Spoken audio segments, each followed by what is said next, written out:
ಜಮೀನು ಎದುರುಗಡೆ ನಿಂತ್ಕೊಂಡಾಗ ಅಥವಾ ಕೆಲಸ ಮಾಡುವಾಗ ಎಲ್ಲೋ ಒಂದು ಕಡೆ ತುಂಬ ಹುರುಪು ಬರ್ತಾಯಿತ್ತು.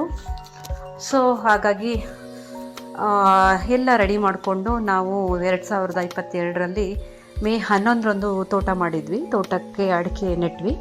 ಅಡಿಕೆ ಜೊತೆಯಲ್ಲಿ ಕೆಲವೊಂದು ಮಿಶ್ರ ಬೆಳೆಗಳನ್ನು ನಾವು ನೆಟ್ವಿ. ಯಾಕಂದರೆ ನನ್ನ ಆಸಕ್ತಿ ಇದ್ದಿದ್ದು, ಯಾರಾದರೂ ನಮ್ಮ ತೋಟಕ್ಕೆ ಭೇಟಿ ನೀಡಿದರೆ ಅಲ್ಲಿ ಅಟ್ಲೀಸ್ಟ್ ಬಂದವರಿಗೆ ತಿನ್ನಲಿಕ್ಕೆ ಏನಾದರೂ ಹಣ್ಣುಗಳಿರಬೇಕು ಅಂತ. ಈಗ ನಾವು ಕೂಡ ಅಷ್ಟೇ, ನಾವು ಚಿಕ್ಕಂದಿರ್ತಾ ಏನು ಮಾಡ್ತಿದ್ವಿ ಅಂದರೆ, ಎಲ್ಲಿ ಹೋದ್ರೂ ಪೇರಳೆ ಹಣ್ಣು ಸಿಗುತ್ತಾ, ನೇರಳೆ ಹಣ್ಣು ಸಿಗುತ್ತಾ, ಗೇರು ಹಣ್ಣು ಸಿಗುತ್ತಾ, ಈ ಥರ ನಮಗೆ ಏನು ತಿನ್ನೋಕ್ಕೆ ಸಿಗುತ್ತೆ ಅಂತಲೇ ಒಂದು ಆಸೆ ಬರ್ತಾಯಿತ್ತು.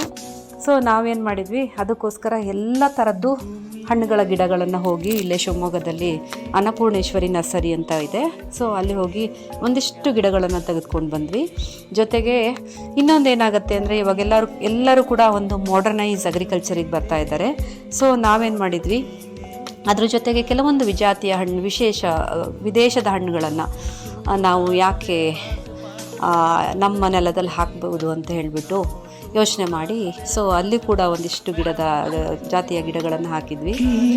ಸೊ ಆವಕಾಡೋ ಆಗಲಿ, ಮತ್ತು ಡ್ರ್ಯಾಗನ್ ಫ್ರೂಟ್ ಆಗಲಿ, ಚೆರಿ ಆಗಲಿ, ಈ ಥರದ್ದೆಲ್ಲ. ಆಮೇಲೆ ಆ್ಯಪಲ್ ಕೂಡ ನಮ್ಮ ನೆಲದಲ್ಲಿ ಬೆಳಿಬಹುದು ಅನ್ನೋ ಒಂದು ಪ್ರಯತ್ನವನ್ನು ಕೂಡ ಮಾಡಿದ್ವಿ. ಸೊ ಇದೆಲ್ಲ ಮಾಡುವಾಗ ನಮಗೆ ಮಾಡಬೇಕಾದ್ರೆ ತುಂಬ ಹುಮ್ಮಸ್ಸಿತ್ತು. ಸೊ ಈಗ ನಮ್ಮ ತೋಟಕ್ಕೆ ಈಗ 2.5 ವರ್ಷ ಆಗಿದೆ. ಆಲ್ಮೋಸ್ಟ್ ತೋಟ ಇಡೀ ಊರಲ್ಲಿ ಅತ್ಯಂತ ಒಂದು ಉತ್ತಮವಾದ ತೋಟ ಆಗಿದೆ. ಎಲ್ಲರೂ ಬಂದವರು ಹೇಳ್ತಾರೆ ತುಂಬ ಚೆನ್ನಾಗಿದೆ ತೋಟ ಅಂತ. ಸೊ ಆವಾಗ ನಮಗೆ ಏನು ನಾವು ಕೆಲಸ ಮಾಡಿರ್ತೀವಿ ಅದಕ್ಕೊಂದು ಸಾರ್ಥಕತೆ ಕಾಣುತ್ತೆ ಆ ತೋಟ ನೋಡಿದಾಗ. ಮತ್ತು ಇವಾಗ ನಾವು ಎವ್ರಿ ವೀಕೆಂಡಲ್ಲಿ ಒಂದು ಸರಿ ಹೋಗಲೇಬೇಕು ಅನಿಸುತ್ತೆ. ನಿಮಗೇನೇ ಕೆಲಸದ ಒತ್ತಡ ಇರಲಿ ಅಥವಾ ಏನೇ ಇದ್ರೂ ಕೂಡ, ನಿಮಗೆ ಬೇಜಾರಿರಲಿ, ಏನೇ ಇರಲಿ, ಆ ಚಿಕ್ಕ ಮನೆಯಲ್ಲಿ ಹೋಗಿ ಅಲ್ಲೇ ಒಂದು ಅಡುಗೆ ಮಾಡಿಕೊಂಡು ಅಲ್ಲಿ ಒಂದು ಸ್ವಲ್ಪ ಹೊತ್ತು ಕಳೆದು ಬಂದರೆ ನಿಮಗೆ ಒಂದು ವೀಕಿಗೆ ಏನು ಬೇಕೋ ಅದು ರಿಲ್ಯಾಕ್ಸೇಷನ್ ನಿಮಗೆ ಸಿಗುತ್ತೆ. ಸೊ ನಾನು ಕೂಡ ಈ ವಿಡಿಯೋ ಮಾಡಿರೋ ಉದ್ದೇಶನೂ ಕೂಡ ಅಷ್ಟೇ. ನಾನೆಲ್ಲೋ ಯೂಟ್ಯೂಬಲ್ಲಿ ನನ್ನ ಚಾನಲ್ ಮಾಡಬೇಕು ಆ ಉದ್ದೇಶ ಅಲ್ಲ.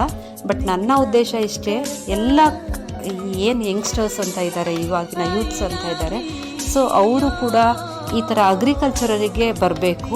ಯಾಕಂದರೆ ನಾವು ಎಲ್ಲ ಒಂದು ಕಡೆ ಮಷಿನ್ ಆಗ್ತಾಯಿದ್ದೀವಿ, ಬರ್ತಾ ಈ ಜೀವನದ ಜಂಜಾಟದಲ್ಲಿ ಮಷಿನ್ ಆಗ್ತಾಯಿದ್ದೀವಿ. ನಮಗೆ ನಾವು ಟೈಮ್ ಕೊಡಲಿಕ್ಕೆ ಆಗ್ತಾಯಿಲ್ಲ.